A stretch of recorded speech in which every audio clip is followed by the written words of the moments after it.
That government of the people, by the people, for the people.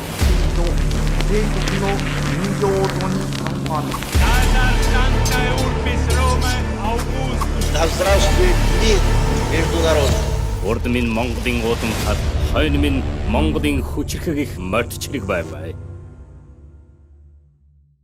2014 оноос эхлэн бүгд найрамдах Хятад ард улсын коммунист намын зүгээс Шинжаан мужид амьдардаг Уйгур болон Ислам шашинт иргэдийн эсрэг хүний эрхийн ноцтой зөрчлүүдийг явуулж эхэлсэн юм. Хятадын коммунист намын зүгээс иргэдийг үе олноор нь хууль бусаар баривчлан дахин боловсруулах төвүүдэд илгээж байсан бөгөөд нийтдээ энэ бүх хугацаанд 1 сая гаруй Шинжааны иргэдийг хууль бусаар ямар ч шалтгаангүй баривчилж дахин боловсруулах төвүүдэд илгээсэн талаар олон улсын байгууллагуудын эв мэдээлэл байдаг. Хятадын коммунист намын зүгээс хийсэн энэ бүх хэлмэгдүүлэлтийн уур амьсгал ерөнхийдөө Шинжааны нутагт 2013 оноос эхэлсэн гэж үздэг.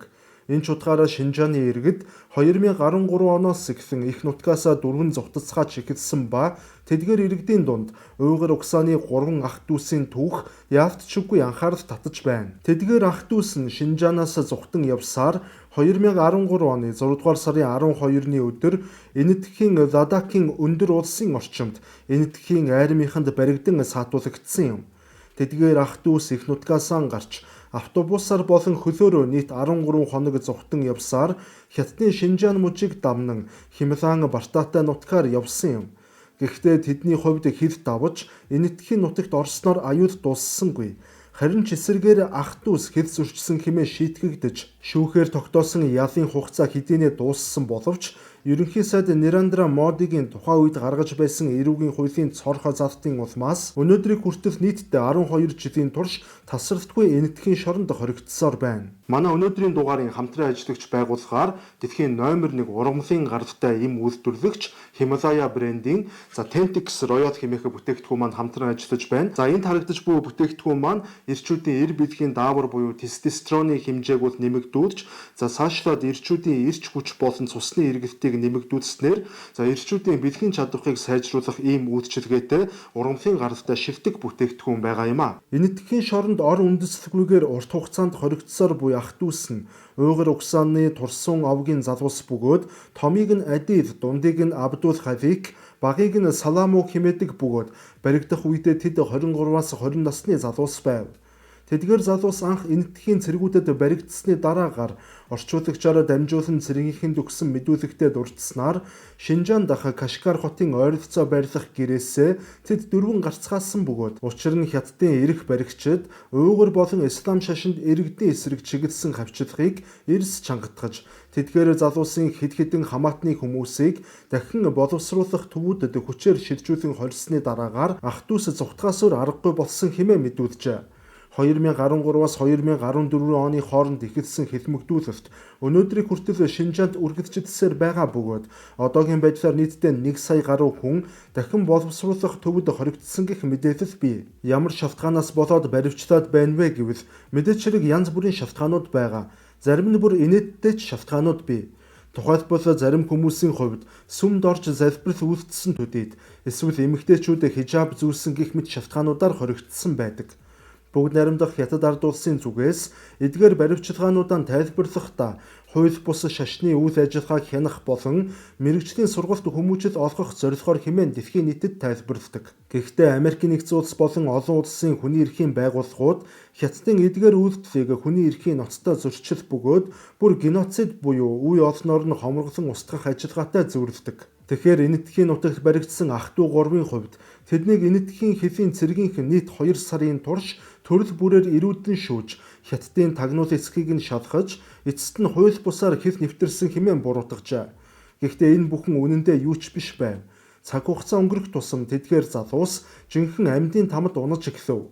Хамгийн түрүүнд 3 залууд хэвний бэрхшээл үүссэн бөгөөд Энэтхэг хэв огт мэдэхгүй байсан тул тэд өөрсдийгөө өмгөөлөн хамгаалах үйс хангалттай тайлбар өгч чадахгүй байв. Мөн улсаас тэдэнд өмгөөлөгч томилж өгсөн боловч улсын өмгөөлөгч нь ч ялгаагүй хэвний асуудлаасаа болоод 3 залуутай ойлголцож чадахгүй байж орчуулагч авах гэхээр орчуулагч авах мөнгө байсангүй. Зарим тохиолдолд Хятад хэвтэй хүнээр дамжуулан ойлголцдог байж Ингээд ах дүүс цагдан хоригдож эхэлсэн бөгөөд бүхэл бүтэн 1 жилийн турш цагдан хоригдсны эцэст бусад хоригдлуудын тусламжтайгаар энэтхэг хэл баг зэрэг гадарлах болж шүүгч болон цагдаагийнхны асуултад арай ойлгомжтой хариулах, өөрсдийгөө илэрхийлэх боломжтой болжээ. Хэдий тийм боловч шүүхээс тэдэнд хууль бусаар хэл зөрчсөн тул тус бүрт нь 18 сарын 20 ял оноо. Харин дээрх шүүхийн шийдвэр гарах үед ах дүүс хэдийн 1 жилийн хугацаанд хоригдоод байсан тул яг 6 сар шоронд суугаад суллагдахаар болов.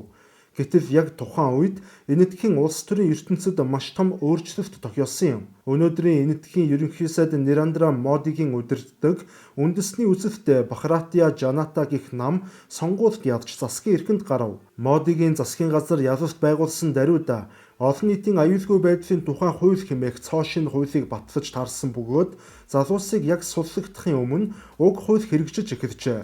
Энэ хуулиар тодорхой төрлийн гэмт хэрэгт холбогдсон гадны иргэдийг хязгааргүй тоогоор 20 ялыг нь 2 жилээр сунгах боломжтой болжээ.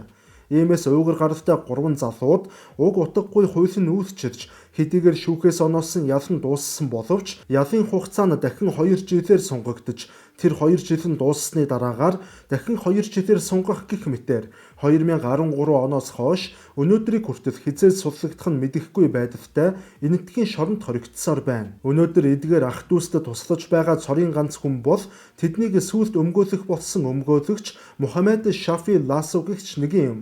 Тухайн өмгөөлөгч өөрийн хувийн ажлаар ах дүүсийн хоригдож байсан 20 ангид очиж таарсан бөгөөд тухайн үедээ тэдгээр ах дүүсийн талаар сонсож ийм урт хугацаанд шалтгаангүй хоригдож байгаа нь түүний сэтгэлийг эмзэглүүлсэн тул залуусд туслахаар шийджээ.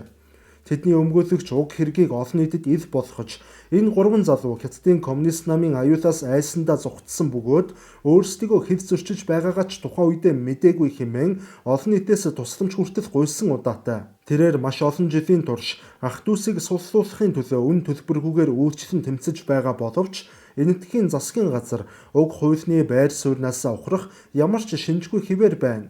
Иймээс ах дүүс магадгүй бүх насаараа энэтхэгийн шоронд хоригдогч эрсдэл үүсжээ. Мөн тэдний өмгөөлөгч хэвлэлд хандан Хятад улс нь уугар болон ислам шашинт иргэдийг хавчин гадуурхдгийг дэлхийн нийтээрээ мэднэ. Бүхий л хүний эрхийн байгууллагууд энэ талаар ярьдаг. Иймээс эдгээр ах дүүс бол хохирогчд болохоос гэмт хэрэгтэн биш. Тэд хиндэж аюул учруулахгүй засгийн газар тэднийг суллах ёстой хэмээн тогтмол мэдэгдэл хийдэг. Мөн залуус эх орноосоо зүхтаад маш олон жил болсон тул ард үлдсэн ард гэрийнхэнд нь юу тохиолдсон талаарх ямар ч мэдээлэл байхгүй учраас залуус өдөр бүр сэтгэлийн дарамттай амьдардаг. Түүнчлэн энэтхэгийн засгийн газрын зүгээс залуусыг суллаад зогсохгүй тэднийг Хятад руу буцаахаас хамгаалж улс төрийн орогнод дөрвөгчийн статус олгох ёстой хэмээн тэрээр үздэг юм. Та бүхэндээ манай хамтран ажиллагч байгууллага Авторга нь хууль зүйн товчоогоо танилцуулж байна.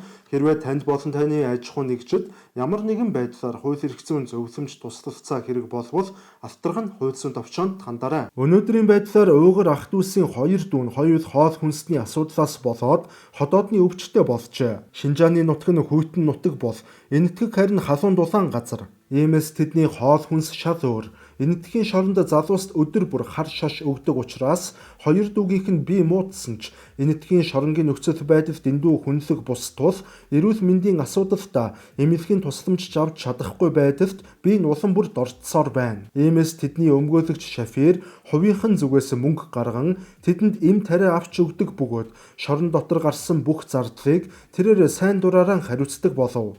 Хамгийн бага дүүнд яаралтай мис асалт орох эмчийн заалттай байгаа боловч шоронгийн удирдлагууд түүнийг мис асалт мөн оруулахгүйгээр эрхийг нь зөрчиж шорон дотор өгүүлж магадгүй нөхцөл байдал үүсэж байгаа юм.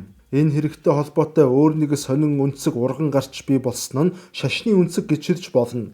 Уугар ах дүүс бол мэдээж хэрэг ислам шашинтай залуус. Харин энэтхэгт хиндүү болон ислам шашинтнууд зэрэгцэн оршдог. Хүн амынхан дийлэнх нь мэдээж хиндүү.